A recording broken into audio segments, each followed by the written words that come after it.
Jagat media sosial kembali dihebohkan oleh keluhan seorang warga terkait pelayanan di Polsek Cengkareng, Jakarta Barat. Korban dugaan penganiayaan mengaku laporannya diabaikan oleh oknum petugas yang berada di lokasi lantaran diduga asik menonton pertandingan sepak bola. Peristiwa tersebut menjadi viral setelah rekamannya dibagikan ulang oleh sejumlah akun media sosial di Instagram Senin 29 Juni 2026.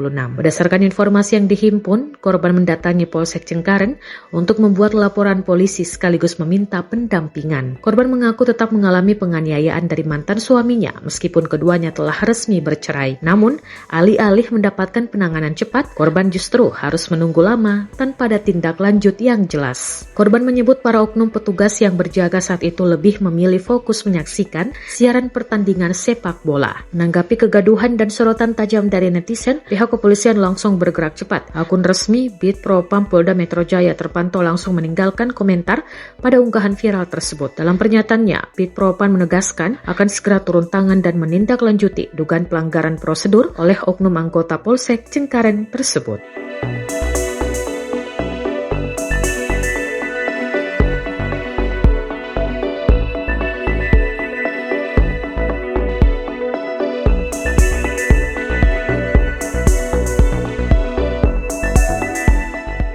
Download Tribun X sekarang, menghadirkan lokal menjadi Indonesia.